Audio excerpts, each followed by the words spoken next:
Good morning. It's Tuesday, the 28th of July. I am just south of Ravenswood, West Virginia, about 4 miles south of there, mile 224. So I went 54 miles yesterday, maybe at 226. I knew it was gonna rain. It was forecasted to start raining 4 o'clock in the morning till about noon, but it was only a 35% chance. When I threw my anchor out here in about 6 inches of muck last night, I was putting my mosquito netting up and just getting eaten alive by mosquitoes. So I jumped inside of the mosquito netting before putting the tarp out, because mosquitoes, they're crepuscular is a great word, crepuscular, active at dawn and dusk. Mosquitoes, bats, rabbits, cats.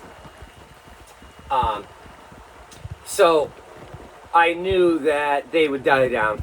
So I got some good sleep, basically 11 till about 4. And then I could hear it start to trickle, and the thunder and lightning started. So I jumped up, put the overhead tarp out, and that was pretty good. Pretty good till about 6.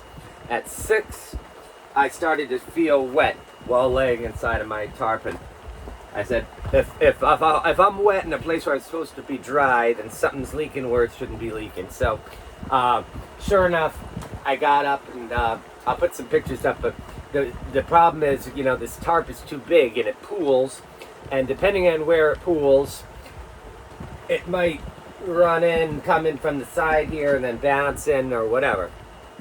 So what I did was to make sure that even if that happened, or I got stuck in a storm before I could even get the tarp out, I put all of my things that I can't get wet into the very front or the bow of the boat, which is always protected by some fiberglass at least, and inside of Tupperware, and my books I put inside of this waterproof backpack that Sean McGrath gave me when I was in Pittsburgh.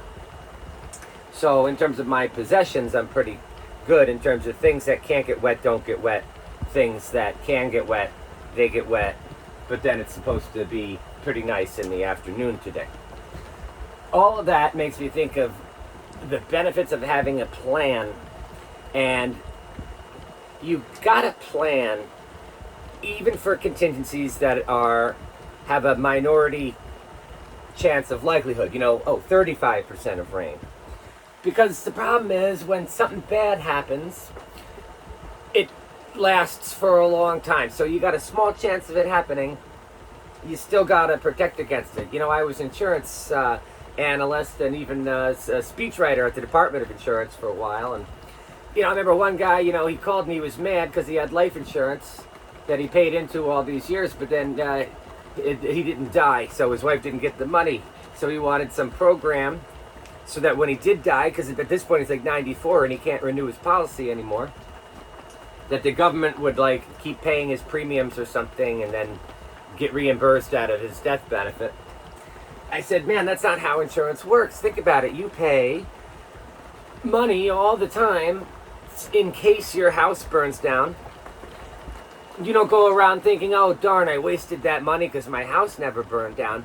It's there for the contingency. It's there for the fortuitous event. So, and fortuitous is the word, that doesn't always mean fortunate. Sometimes it's unfortunate. It just means this happens by chance. So I knew that there was a fairly good likelihood of rain, so I planned for the contingency of that. And that's something that I feel like just comes with age. When you're young, I didn't want to buy health insurance. I didn't want to buy renter's insurance, until my apartment burned down. Then it would have been good if I had some renter's insurance. And good thing I extended my health insurance after I left a job last year, because I got a kidney stone went to the hospital for about 2 hours, and it would have been a $9,000 bill. Instead, I had a $100 copay or something like that. Oh, you like this? This is nice. I got a front porch awning. I make these fine canes and walking sticks, so maybe I'll do a close-up of one later. And, of course, we got Acquiel. So for the next, I don't know how this is going to work.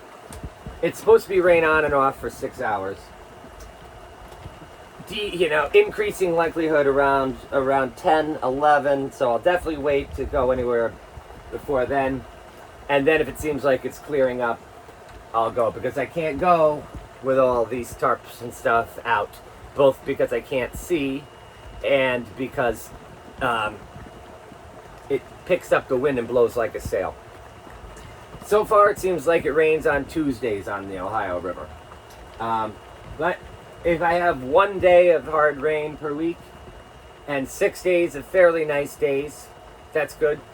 And I should pick up a little bit of current off of this as well. Probably not tomorrow. I've heard on the Ohio that it takes a couple days for the water to come through the creeks and the streams and then get the current going. Anyhow, I don't know if I'll make too much progress today. I'm hoping for Parkersburg. I got to go through one lock at Racine. I'm just looking forward to the afternoon starting so I can take this tarp off and get everything that got wet sort of dried out. But generally I am dry and feel pretty good, and I got between 4 and 5 hours of sleep, which is probably more than I could ask for on a trip like this in a rainstorm. Have a nice Tuesday afternoon. Today you got me. No matter what you're doing, it's probably better than what I'm doing. All right, have a good one.